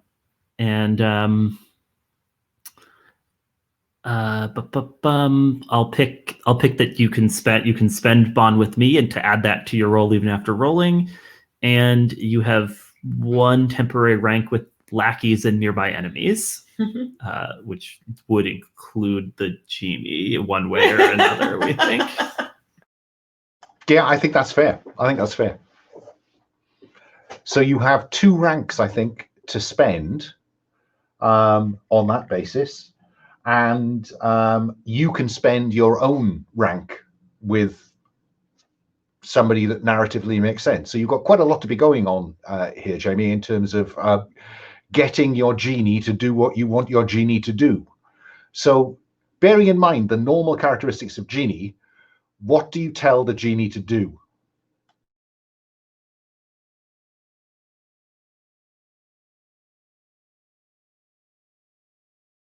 Oh, sorry, me.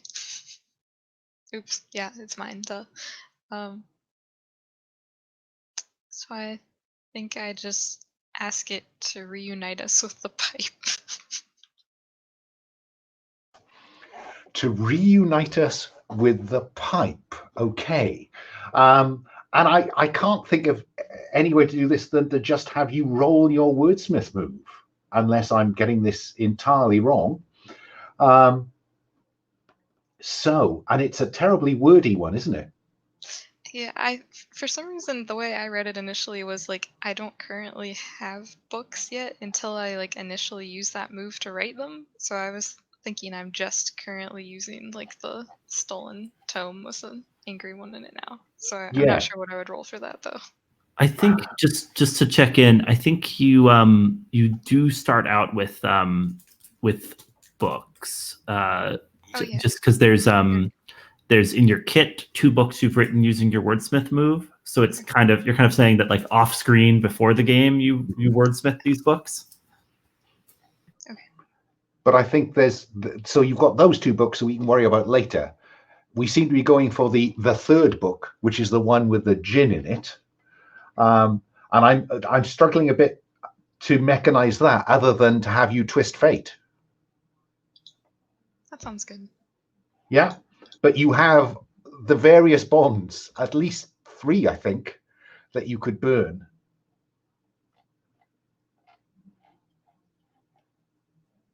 Wait, what does that mean? So if you roll 2 dice and add up to 3. Where does the 3 come from? Well, I'm assuming you're gonna that there's the bonds that the command gave you. So again, sorry, I did spend X bond with you and add X to their roll after rolling. So I think that what Amos has done is to spend his bonds with you to help your roll. Okay. Did I? Yeah, I think I can clarify. I spent bonds to roll command and gave Jamie the ability now to spend Jamie's bond with me to add to her roll. So even after the roll, you can spend any bond you have with me. I think you've got 1, yeah. And when you spend it, that adds a +1 to what you've rolled. So it's there is some safety net. And you also have 1 temporary rank with a lackey, which we're calling the genie. Yeah, so that's another rank, another bond you could spend. So you currently have 2 bonds to spend. So you roll the 2d6 and see whether you need to use those 2 bonds. Does that seem fair? Okay, so I rolled a 6. Well, you do want to spend at least one of those bonds. I'd suggest that probably the one with the genie is narratively more sensible. Yeah. So you spend 1 to get to 7 on Twist Fate, which you must spend 1 luck or the fates get to answer the attached question. So do you have any luck? Because I think you will start with luck equal to your Spitfire. Yeah. So you do. I do have 1 luck, but no, I want the fates to answer this question. Oh, right. Okay. So you remember something hidden in your pockets. What is it? How did you get it? You notice something overlooked as in help. You find a flaw or vulnerability in your opponent. Describe it. The weather, the wind, or the tides change. How do they help? Okay. I believe that the weather, the wind, or the tides change. describe the genie to us. It's very small. It's more like fairy-like, or like a pixie or something, than a full-on giant genie. And it's kind of just see-through and glowy and white. Great. And so what I think we see is you've said pixie, so I have wings now, and the wings begin to beat as it dives down the stairway, and the force of the wind that it creates beats back the flames and lifts the organ pipe and wafts it back with a clunk onto the roof. And then it looks at you and says, "Okay, bitch, that's the one for today." And the book closes on it. Yeah. So we have both the organ pipes. Clance, we left you for a moment shooting up on a rope into the roof of the opera house. You find yourself quickly approaching the pulley. What do you intend to do? Because at some point you're going to be dragged into that pulley, or you're going to have to let go of the rope, or you're going to have to do something else. What have you got in mind, Clance? That is a good question. I mean, I think I would let go of the rope at some point and just try, I mean, I don't know, try to get anywhere safe at this point. I mean, I keep drifting down to Dark Magician. Yeah, I'm trying to think of what fits from Dark Magician. I mean, I do have 2 luck I could spend, which has the additional ones for 2 luck. So, you know what? Yeah, I'm just going to say that I'm, going to reach in deep inside and try to evoke some of my demonic powers. I'm going to ask my demon for a little aid.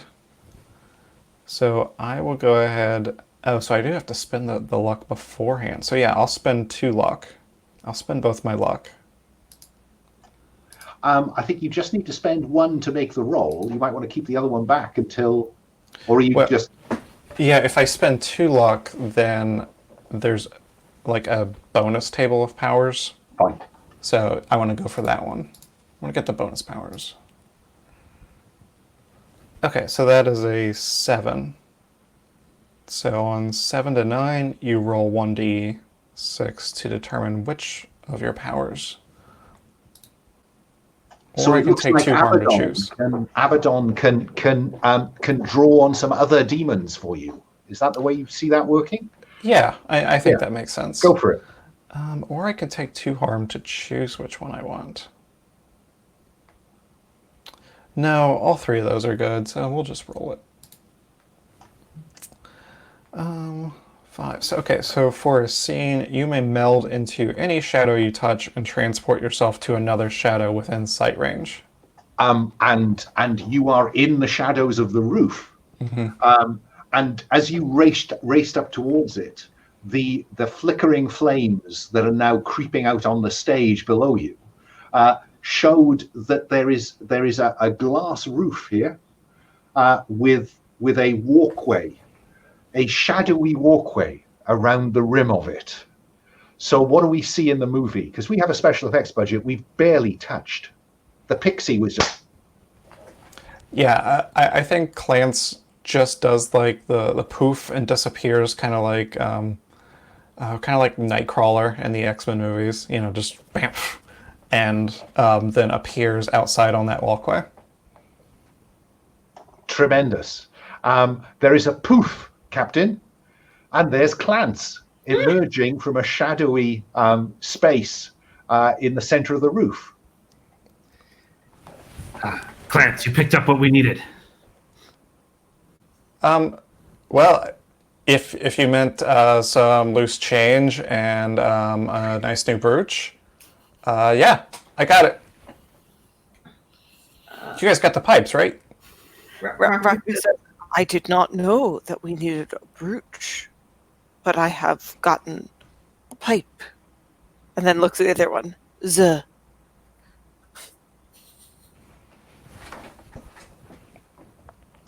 Okay, Captain. It'll do.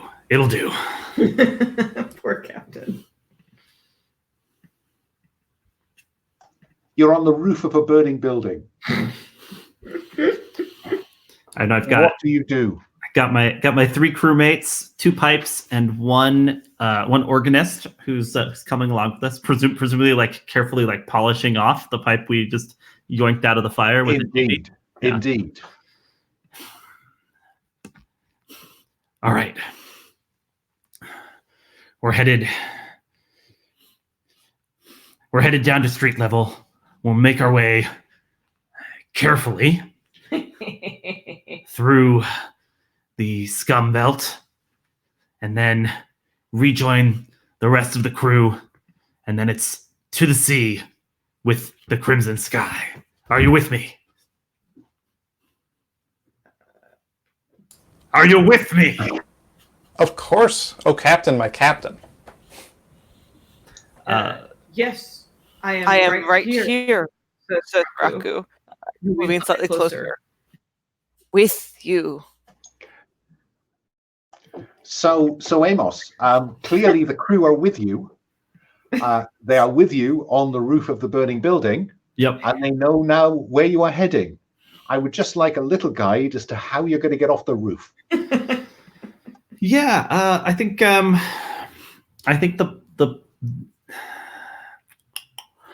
plan's got to be,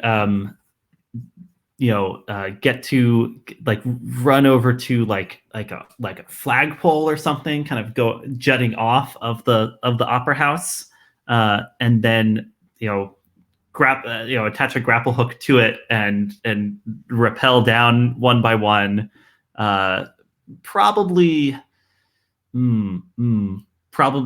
with Raku coming last in case the whole thing breaks off at that point, and then we just clear a landing space at the bottom. So that's my plan. And it's faultless and flawless. There is a large flag. Well, in fact, I tell you what, there are 2 large flags hanging on the front of the opera house, draping down about 60 feet from the roof, almost to ground level, with the flag, the Queen's royal flag and the governor's flag. So you have 2 large banners hanging on the front of the building. And I'd be content at this point for a simple description of how you get down. Yeah, with the banners like this, I think the way to do it is just I head over, I look between them, I choose the governor's banner, and then just kind of like toss myself over the edge and then stab my cutlass into the banner to like ride the cutlass down, cutting a swath into it. I think that I was really hoping you would go for that. Yeah. But I think the challenge is that Jamie, this may be a bit athletic for our thoughtful bookworm. So if you'd allow me to edit the movie slightly, your cutlass in one hand and Jamie in your arm. Yeah, that makes sense. Captain's got to look out for his crew. Raku, Clance, what about you? I think my plan is just to leap off the roof and sink as far as I happen to sink in the ground, and then climb out. Clance? Well, I think my power lasts for the entire scene, so Clance is just going to teleport on down. I think the captain will tell Clance to bring the organist along. Yeah, and I think for narrative and dramatic necessity means that if you grasp somebody tightly, as per Nightcrawler, they go too. I think the only role I want, because I'm not going to make Amos roll for that. It's too cool to, he can't fall off. But Raku, I do want to know what happens when you hit the ground. So I think this probably is break out. Yeah, so if I'm not the the tombs anymore, so that's a big relief to everyone else as they just see me not jump per se, right? Raku just like ambles over to the side of the wall and then steps off, like one does. So that's rolling plus blood. Let's see.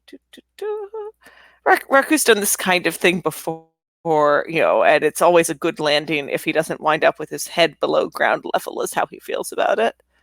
That is a 7 plus 2 is a 9.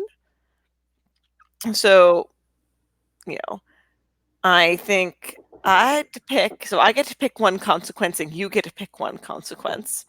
I'll pick. I lose track of something important, and I'm open to what that might be. And the fates also get to pick a consequence of the 4 options here, and possibly working together, we can see how they interact. Yeah, I mean, I think that because you get to choose one, I think you get to choose what you lose track of. So do you want to tell me now?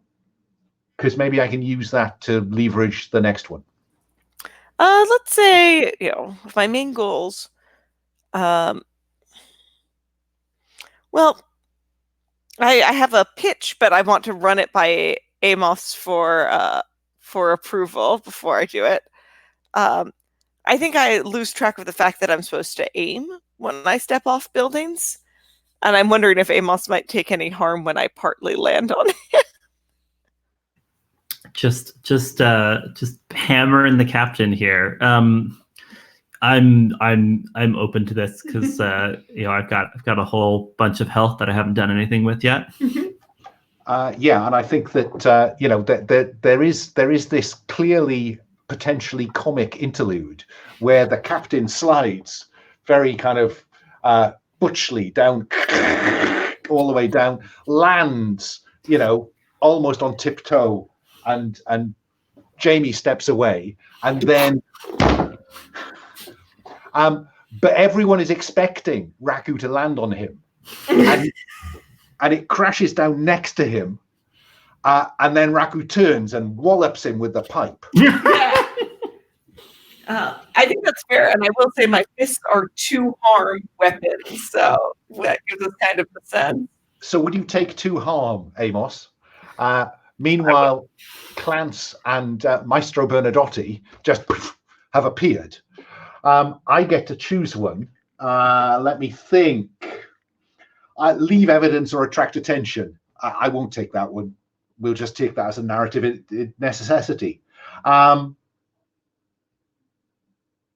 You hop from the frying pan to the fire, Raku, because bang, you don't quite manage the 3-point superhero landing, but there are a couple of platoons of Buckethead Marines who are charging towards the building, trying to protect people from the fire when down you come. And a lieutenant steps to the front and says, "Golem, what are you doing here?" And that, I think, might be a reasonable point to take another bio break, unless you're, yeah. So again, can we get back for 10 past the hour? Fine. See you shortly.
Leah, I've just been having I think that we've been using break in, break out for you too often.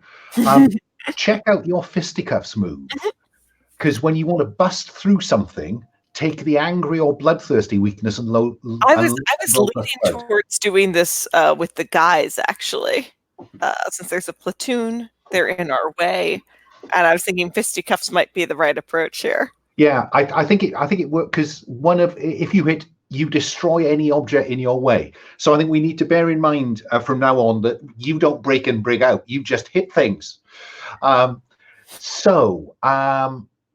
Yes. So, Golem, what are you doing here? Says Lieutenant Michael Fitzwarren. You recognize him as the commander of the Marines on board the flagship of the Navy, commanded by what is known as Old Cyclops. And it is Old Cyclops that in the end made the decision that you would owe the Navy a debt rather than face permanent burial, imprisonment, whatever the alternative was to death for the already dead.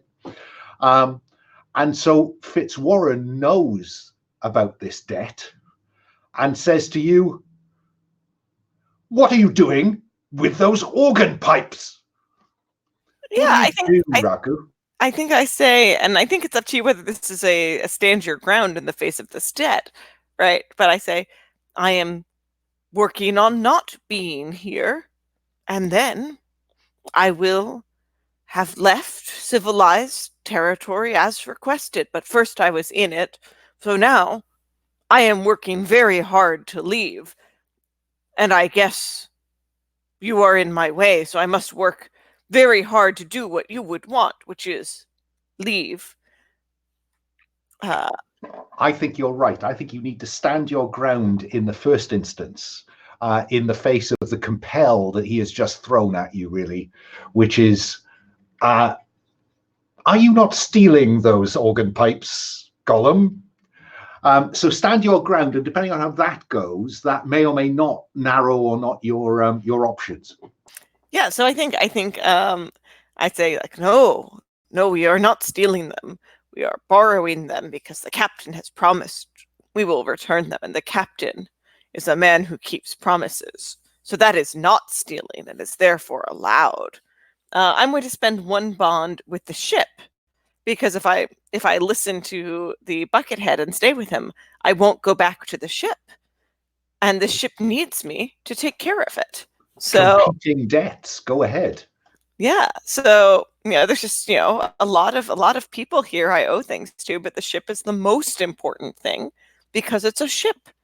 So I'm rolling +1 bond. I roll an 8. So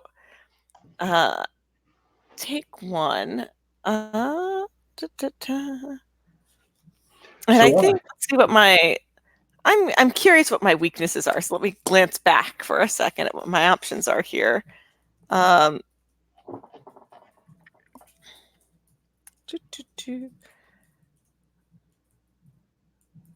think I might go with exhausted, right? Because the trouble for Raku is Raku's not trying to piss anyone off. He's just like trying to be cooperative, but it's hard to be cooperative with multiple people at once. Yeah, no, I think exhausted. It's just, it's brain burn. Too many competing demands.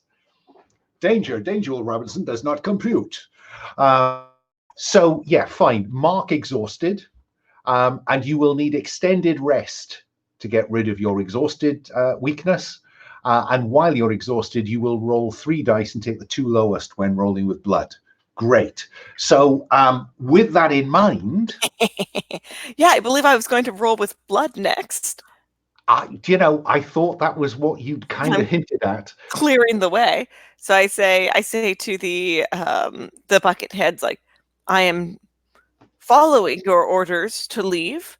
I'm following the captain's orders to go. You are all in agreement, I believe. But if not, you would have to sort this out. I'm just going to play dice but I am in a hurry, and I. Before you roll, I want to give the other characters a chance to see Raku's shoulders drop before that speech, and give them an option to do something else before you activate that fisticuffs move. Fair?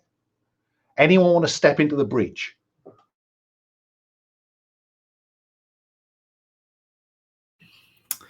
I'm happy for Raku to take the first swing here.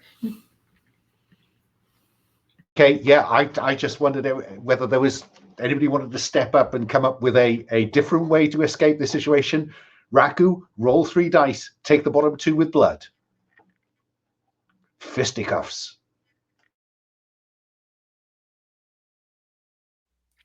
Raku says, like, very politely, like, your armor should keep you all from dying. So this will be good. Let's roll 3 dice here. All right. I've got a 6, a 5, and a 4. So that's a 9, pulling from the lowest guys here, plus 2 is going to be an 11. Now I do need to take the angry or bloodthirsty weakness. So let me look at for a second to see which one I'm taking here. But I really just like Italian. I think everyone's crushed into the mud. And I'll take. Okay, interestingly, I don't have the angry or bloodthirst. Angry is pissed. I think Angry it's a misprint. Gotcha. Thank you. I'm sure that will be edited out in the final version.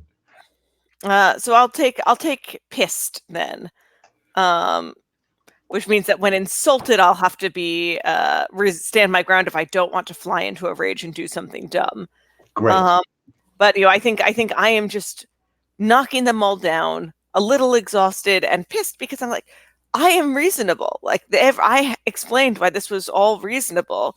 And once again, humans are so confusing and have no rule of rules. I love it. So yeah, I think that Fitzwarren says, "Take it, man," and they charge you, and then we see them thrown away and chucked into the distance, and you're wielding the organ pipes because you don't, you're pissed now, so just anything goes. And Michelangelo Bernadotti is, Captain, protect the pipes, protect the pipes. But the platoon is no longer an obstacle.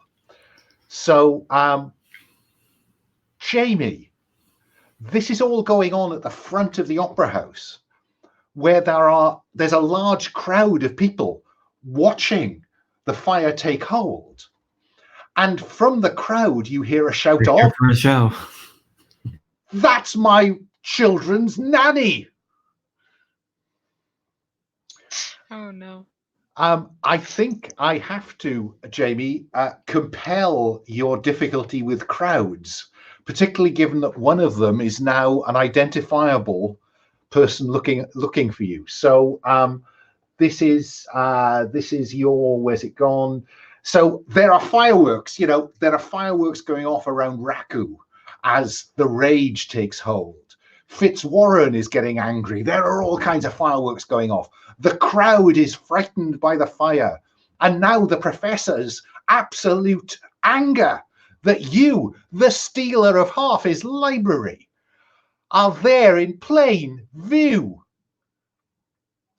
Would you stand your ground in the face of this assault on your senses, please, Jamie? Sorry, I'm just trying to find that move to figure out what I roll with. Well, you roll with a bond, so it is really about whether there is anybody that you have a bond with who's present that you haven't used so far that could possibly provide you with some narrative, strength in the face of this onslaught. Okay, so wait, I think I should have asked this before. How does rank go with bond? Like, what's the difference? So for instance, you have a rank of 1 with clans. That means that you get to burn 1 bond per session. They refresh at the start of the next session.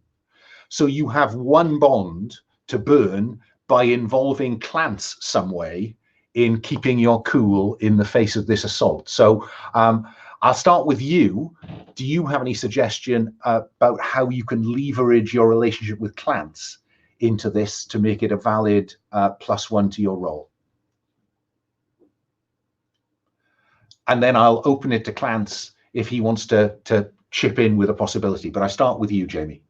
Okay, so if he has like a little demon thing, maybe that could cause some kind of distraction that's even bigger than all the other chaos going on, and we can all just kind of slip out.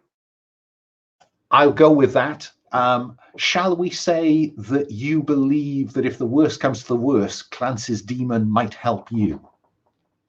Does that narratively seem sensible? Yes, quite what its help might look like in the long term, we'll worry about.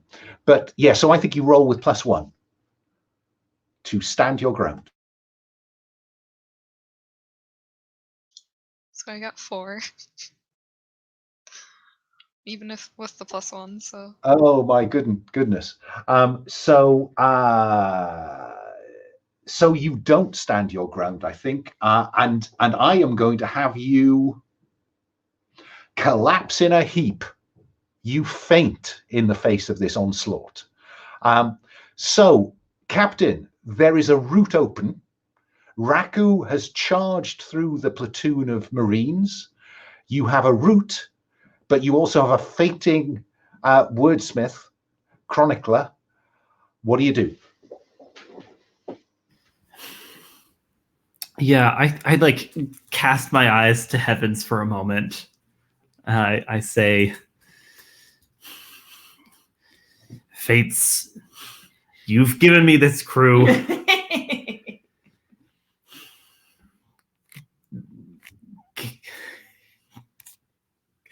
Don't know what you were thinking there. But I will yeah. No, I'll do this as a command. I will command Clance, since we've just invoked that. Clance, Jamie's your responsibility. Get her back to the ship. I'm taking these pipes. And I'm willing to roll that if that's helpful, just to spend my bond with Clance on pushing this command through. Does that work? Fine by me. All right. I spend bond first, so I'm gonna spend 2 bond that I have with Clance. Take +2 on this roll. Rolled an 8, so with +2 it's a 10.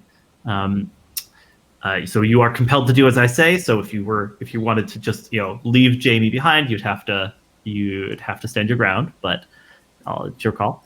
And I'm choosing 2 options here. I'm going to choose.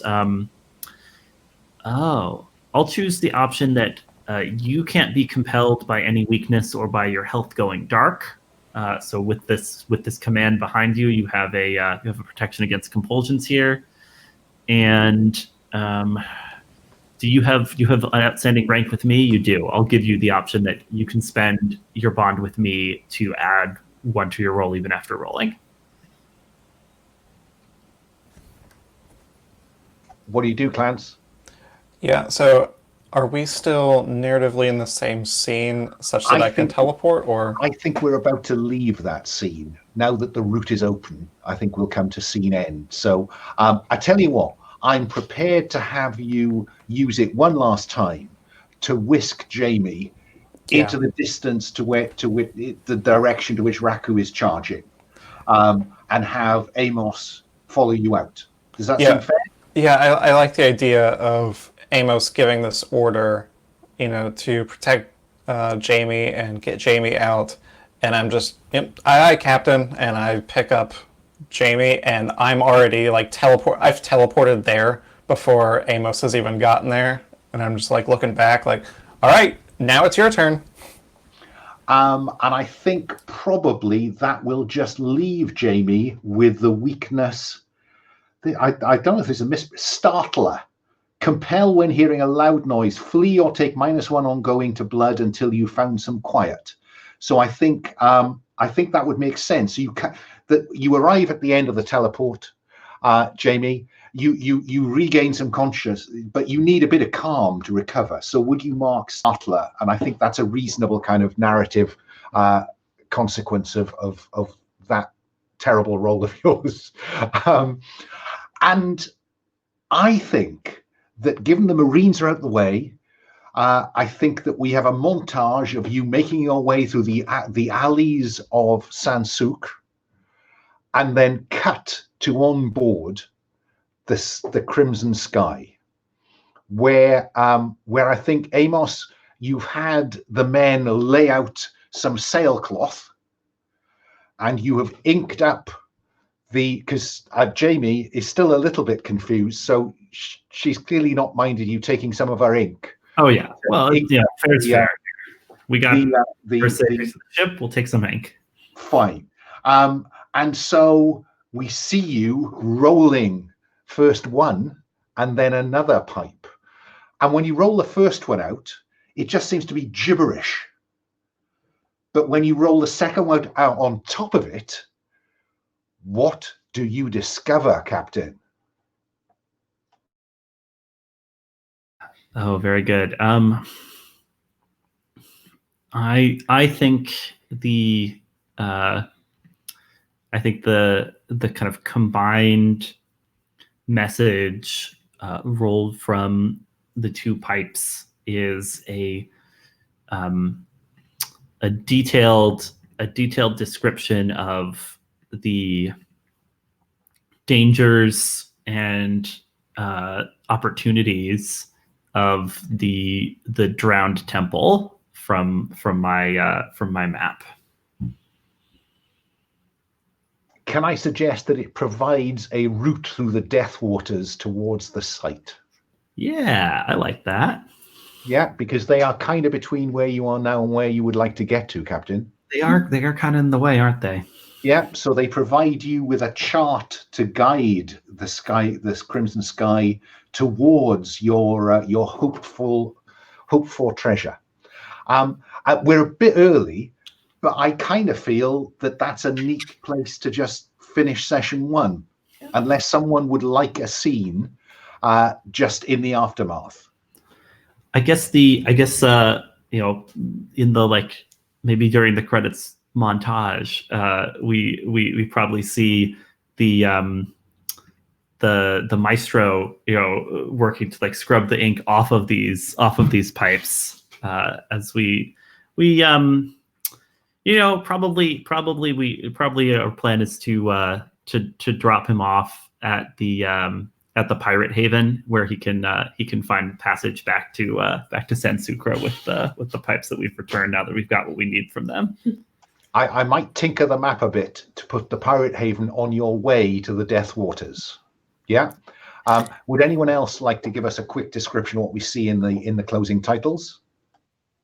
Let's see. Am I?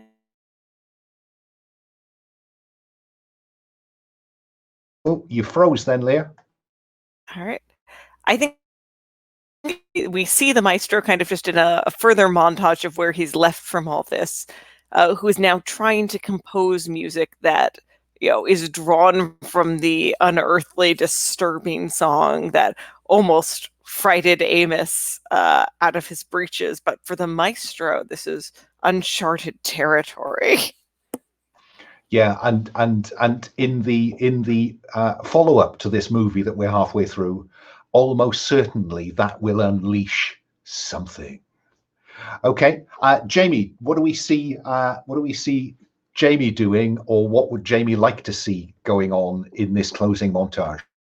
I think Jamie would climb up to the crow's nest just to get away from everyone for a bit. And I think on that basis, Jamie will start the next session without that weakness. I think the short nap and the pause of this downtime will be fine. What about Clance? Yeah, I think we're probably, we see Clance taking one of the night shifts, so there's not many people out and about on the boat. And I think Clance is just kind of pacing back and forth, having a conversation. You know, if you were to see him, it looks like he's talking to himself, but he's really talking to the demon inside of him. Yes, yes, yeah. No, I understand. I understand. More artifacts, more artifacts. I will work on it. You know, he's just muttering that back and forth. Is this the point, because nobody else is in the scene and no one else is observing him, he's doing this quietly, is this the first time that we might, as an audience, get a sense of what Abaddon manifests as in his mind's eye? Because again, we've got a special effects budget to play with. Or do you want to keep that for later? I'll keep that for later. I'm going to think on that. Okay. Well, at that point then, I think we're at game. Thank you for that. If we are slightly ahead of time, I'm sorry about that. I thought I could stretch that last bit, but Raku's just, you know, he's a bulldozer. And so I would quite like to have a quick stars and wishes. I'm trying to discipline myself to do stars and wishes after each session, and then at the end of a series to do roses and thorns. So could we do stars and wishes? If I were to start, let's start at Leah. Do you want to start with stars? Sure. I just really think big stars to Julie and Robert for the way they are totally undisciplined, doing their own thing constantly, and getting us into more trouble, which I greatly appreciate, especially since my character is more following the mission inexpertly, but I love the way you guys are entangling us and leaving everything to become more complicated. Yeah, yes, I'd endorse that one. I've got some specific points about that I want to make. And then moving along then, Robert, any stars? Yeah, it's stars to Raku for just doing it the Raku way, you know? But also really specifically like that last scene of the logic of, well, you're asking me to leave, so I'm leaving.